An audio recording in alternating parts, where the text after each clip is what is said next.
चतुर खरगोश की कहानी। किसी घने वन में एक बहुत बड़ा शेर रहता था। वह रोज शिकार पर निकलता और एक ही नहीं, दो नहीं, कई कई जानवरों का काम तमाम देता।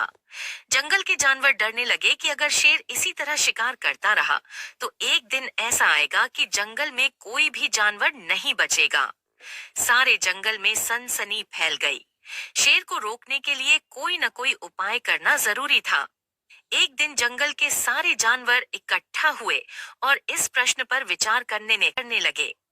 अंत में उन्होंने तय किया कि वे सब शेर के पास जाकर उनसे इस बारे में बात करें। दूसरे दिन जानवरों के एक दल शेर के पास पहुंचा। उनके अपनी ओर आते देख शेर घबरा गया और उसने गरज कर पूछा, क्या बात है? तुम सब यहाँ क्यों आ रहे हो? जानवर दल के नेता ने कहा, आज हम आपके पास निवेदन करने आए हैं। आप राजा हैं और हम आपकी प्रजा।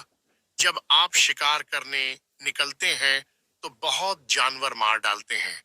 आप सबको खा भी नहीं पाते। इस तरह से हमारी संख्या कम होती जा रही है। अगर ऐसा ही होता रहा तो कुछ ही दिनों में जंगल में आपके सिवाय और कोई भी नहीं बचेगा। प्रजा के बिना राजा भी कैसे रह सकता है? यदि हम सभी मर जाएंगे तो आप भी राजा नहीं रहेंगे। हम चाहते हैं कि आप सदा हमारे राजा बने रहें।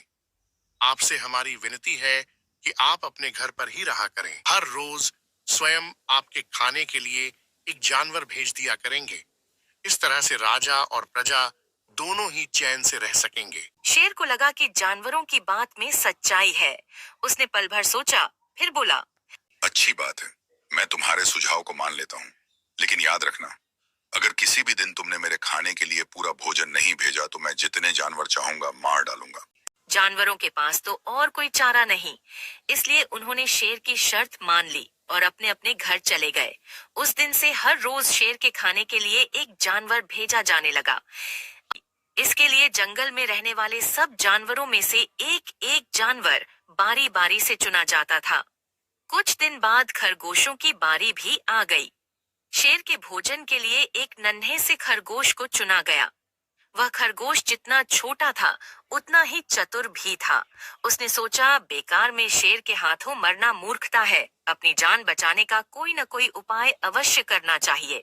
जानवरों के पास तो और कोई चारा नहीं, हो सके तो कोई ऐसी तरकीब ढूंढनी चाहिए जिसे सभी को इस मुसीबत से सदा के लिए छुटकारा मिल जाए। आखिर उसने एक तरकीब सोच ही निकाली। खरगोश धीरे धीरे आराम से शेर के घर की ओर चल पड़ा। जब वह शेर के पास पहुंचा तो बहुत देर हो चुकी थी। भूख के मारे शेर का बुरा हाल हो रहा था। जब उसने सिर्फ एक छोटे से खरगोश को अपनी ओर आते देखा तो गुस्से से बौखला उठा और गरज कर बोला, किसने तुम्हें भेजा है? एक तो पिद्दी जैसे हो, दूसरे इतनी देर से आ रहे हो। जिन बेवकूफों ने तुम्हें भेजा है मैं उन सबको ठीक करूंगा। एक एक का काम तमाम न किया तो मेरा नाम भी शेर नहीं। खरगोश ने आदर से जमीन तक झुककर, अगर आप कृपा करके मेरी बात सुन लें तो मुझे या और जानवरों को दोष नहीं देंगे। वे तो जानते थे कि एक छोटा सा खरगोश आपके भोजन के लिए पूरा नहीं पड़ेगा, इसलिए उन्होंने 6 खरगोश भेजे थे। लेकिन रास्ते में हमें एक और शेर मिल गया। उसने 5 खरगोशों को मारकर खा लिया। यह सुनते ही शेर दहाड़ कर बोला, क्या कहा? दूसरा शेर? कौन है वह? तुमने उसे कहाँ देखा? महाराज, वह तो बहुत ही बड़ा शेर है। वह जमीन के अंदर बनी एक बड़ी गुफा में से निकला था। वह तो मुझे ही मारने जा रहा था। पर मैंने उससे कहा, सरकार, आपको पता नहीं कि आपने क्या अंधेर कर दिया है। हम सब अपने महाराज के भोजन के लिए जा रहे थे, लेकिन आपने उनका सारा खाना खा लिया है। हमारे महाराज ऐसी बातें सहन नहीं करेंगे।